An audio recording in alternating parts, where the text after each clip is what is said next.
Selamat siang Ibu dan teman-teman semua. Saya Rani Cornelia Sinambela akan mempresentasikan makalah akhir saya yang berjudul Pengaruh Struktur Kepemilikan dan Nilai Perusahaan Terhadap Kompensasi Eksekutif. Baiklah, pertama saya akan menjelaskan mengenai latar belakang saya memilih judul makalah ini. Seperti yang kita ketahui, perusahaan itu dalam memajukan perusahaannya pasti memiliki peran-peran tersendiri. Salah satu caranya yaitu dengan cara meningkatkan atau mempertahankan harga sahamnya. Ada juga cara lain yang dilakukan oleh perusahaan untuk dapat memajukan perusahaannya, yaitu dengan memberikan kesan yang baik bagi calon investor untuk mau berinvestasi di perusahaan tersebut. Baik itu bisa dilakukan dengan cara meningkatkan laba perusahaan. Hal ini tentunya tidak terlepas dari keinginan perusahaan untuk dapat meningkatkan kualitas perusahaan serta kinerja perusahaan tersebut. Untuk kompensasi eksekutif sendiri, kompensasi eksekutif ini memiliki hubungan dengan teori keagenan. Hubungan itu timbul karena dengan adanya teori keagenan ini, maka perusahaan akan dapat menentukan kompensasi yang efisien untuk membantu dalam mendorong kinerja karyawan, termasuk kinerja karyawan yang bergerak dalam bidang manajer dan yang bersangkutan. Kompensasi eksekutif ini biasanya muncul untuk memperbaiki masalah moral hazard. Sehingga dengan diberikannya kesempatan bagi para manajer maupun para eksekutif untuk dapat memiliki saham melalui opsi saham, saham terbatas, dan kontrak jangka panjang, maka dapat mendorong para manajer maupun eksekutif untuk dapat meningkatkan kinerja serta nilai perusahaan. Hal ini tentunya bertujuan untuk dapat mencapai tujuan perusahaan secara bersama-sama. Oleh karena itu, nilai perusahaan akan mempengaruhi perusahaan dalam memberikan kompensasi terhadap para eksekutif maupun para manajernya. Perusahaan dalam memberikan kompensasi harus menyesuaikan dengan kepemilikan saham yang dimiliki oleh para eksekutif maupun para manajer. Karena para eksekutif maupun manajer yang memiliki saham akan ikut dalam rapat umum pemegang saham. Sehingga dengan persentase kepemilikannya, maka para manajer maupun eksekutif akan ikut ambil bagian dalam pengambilan keputusan yang bertujuan untuk masa depan perusahaan. Oleh karena itu, struktur kepemilikan akan memiliki pengaruh yang besar terhadap pengambilan keputusan oleh perusahaan. Berkaitan dengan latar belakang yang telah saya sebutkan tadi, maka saya mengambil 3 rumusan masalah.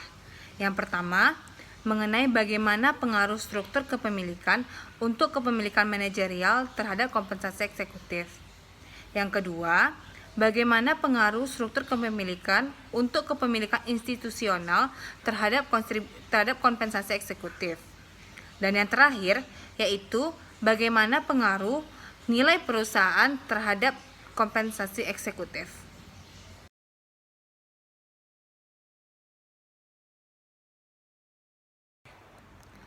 Setelah kita mengetahui pengertian dari kompensasi eksekutif, selanjutnya kita akan membahas mengenai skema dari kompensasi eksekutif.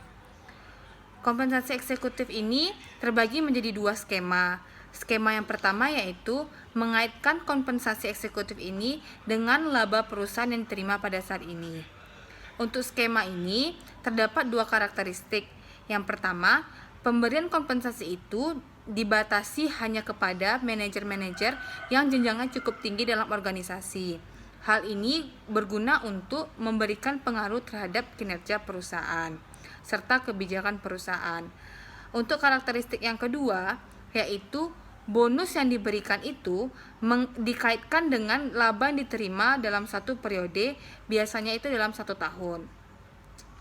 Untuk kedua karakteristik ini biasa didasarkan dengan kemampuan keseluruhan perusahaan maupun dari kemampuan divisi maupun unit. Untuk skema yang kedua, yaitu mengaitkan kompensasi dengan pencapaian jangka yang lebih panjang atau skema insentif. Skema ini biasanya dirancang untuk menghargai prestasi selama rentan waktu yang cukup panjang. Banyak dari skema ini didasarkan pada pertumbuhan nilai saham biasa dari perusahaan yang bersangkutan. Selain itu kita juga harus mengetahui apa saja sih yang termasuk dari komponen kompensasi eksekutif. Komponen yang pertama yaitu komponen paket tahunan. Biasanya berupa gaji pokok, bisa bonus, bisa juga insentif jangka pendek, dan ada juga kompensasi yang ditangguhkan dalam bentuk kompensasi saham. Ada juga kompensasi yang ditangguhkan dalam bentuk golden parachutes dan platinum parachutes. Ada juga yang memberikan kompensasi dalam bentuk benefit pegawai berupa program perlindungan yang ditingkatkan dan penghasilan tambahan. Dan yang terakhir komponennya yaitu clawback provisions.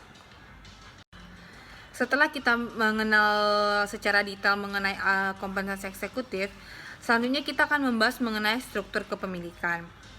Struktur kepemilikan ini secara umum artinya yaitu pemisahan tugas antara pihak-pihak yang ada di dalam perusahaan. Pihak-pihak yang dimaksud ini adalah antara pemilik perusahaan dengan para manajer. Dan untuk struktur kepemilikan ini dibagi menjadi dua bentuk, yaitu struktur kepemilikan manajerial dan struktur kepemilikan institusional. Untuk struktur kepemilikan manajerial sendiri, maksudnya adalah kapasitas yang dimiliki oleh para pihak manajer terhadap kepemilikan perusahaan dalam pengambilan keputusan. Tingkat kepemilikan pihak manajer terhadap perusahaan ini biasanya diukur dari jumlah persentase saham yang dimiliki oleh para pihak manajerial dibandingkan dengan jumlah keseluruhan dari saham perusahaan. Berdasarkan presentasi yang didapat tadi, maka keputusan diambil pun akan berbeda karena keputusan itu disesuaikan dengan kepemilikan saham para pihak manajerial terhadap perusahaan. Sedangkan untuk hasil yang diterima tadi, maka kepemilikan para manajerial yang tinggi akan semakin tinggi pula kompensasi yang akan diterima oleh para manajerial tersebut. Selanjutnya kita akan membahas mengenai struktur kepemilikan institusional. Kepemilikan institusional ini maksudnya adalah kapasitas yang dimiliki oleh manajer institusional dalam mengontrol dan menilai kinerja perusahaan. Tingkat kepemilikan manajer institusional ini diukur dari jumlah persentase saham yang dimiliki oleh para manajer institusional dibandingkan dengan jumlah saham beredar pada perusahaan. Dari hasil yang didapat, maka pemberian kompensasi itu disesuaikan dengan jabatan atau jumlah kepemilikan para manajer. Dan semakin tinggi kepemilikan dan jabatan para manajer institusional, maka akan semakin tinggi pula atau semakin besar pula kemampuan manajer institusional untuk dapat mengontrol dan menilai kinerja perusahaan tersebut. Setelah itu kita akan memasuki kepada pembahasan mengenai nilai perusahaan. Secara sederhana, nilai perusahaan itu merupakan anggapan atau pandangan yang dimiliki oleh investor terhadap suatu perusahaan. Nilai perusahaan yang tinggi tentunya menjadi dambaan para pemilik perusahaan. Sebab jika nilai perusahaan tinggi, maka tingkat kemakmuran pemegang saham juga tinggi. Oleh karena itu, untuk dapat mengukur nilai perusahaan itu, maka perusahaan itu biasanya menggunakan nilai harga saham yang ada di pasar. Beberapa caranya yaitu yang pertama melalui price book value dengan cara membagi harga per lembar saham dengan nilai buku saham biasa. Lalu ada price earning ratio dengan cara membagi harga pasar saham dengan laba per lembar saham. Cara lainnya yaitu ada earning per share dengan membagi laba setelah pajak dengan jumlah pasar saham yang beredar. Ada juga yaitu melalui dividend payout ratio, dan ada juga market to book value ratio, yaitu dengan cara membagi harga pasar saham dengan nilai buku saham. Dari penjelasan tersebut, ada peneliti yang melakukan penelitian terhadap variabel ini. Yang pertama yaitu ada Satria yang menemukan hasil bahwa terdapat pengaruh yang signifikan dan positif dari nilai perusahaan terhadap kompensasi eksekutif. Selanjutnya ada penelitian yang dilakukan oleh Zahri, Fadli, dan kawan-kawan ini juga mengemukakan bahwa dari penelitian yang dilakukannya mengatakan bahwa variabel struktur kepemilikan terhadap kepemilikan manajerial ini memiliki pengaruh yang signifikan terhadap kompensasi eksekutif. Sedangkan untuk kepemilikan institusional tidak memiliki pengaruh yang signifikan terhadap kompensasi eksekutif. Selain itu, nilai perusahaan juga tidak memiliki pengaruh yang signifikan terhadap kompensasi eksekutif. Berdasarkan pembahasan yang telah dilakukan itu, maka kita akan dapat menarik kesimpulan. Yang pertama yaitu bahwa kompensasi eksekutif itu merupakan bentuk imbalan yang diberikan kepada pihak eksekutif dengan tujuan untuk meningkatkan performa perusahaan serta mendorong karyawan untuk dapat memberikan kontribusinya secara menyeluruh demi kelangsungan hidup perusahaan. Kompensasi eksekutif ini juga memiliki pengaruh yang cukup signifikan terhadap pembentukan nilai perusahaan, dikarenakan perusahaan yang memiliki nilai yang tinggi maka dapat menarik investor untuk dapat berinvestasi, sehingga hal ini akan menunjukkan bahwa perusahaan tersebut dapat mensejahterakan para pemegang sahamnya. Selain itu, pemberian kompensasi kepada para eksekutif juga didasarkan terhadap persentase kepemilikan saham para eksekutif, di mana semakin banyak saham yang dimiliki oleh para eksekutif, maka akan semakin besar pula peran para pihak manajer maupun eksekutif dalam pengambilan keputusan yang bertujuan untuk memajukan perusahaan tersebut.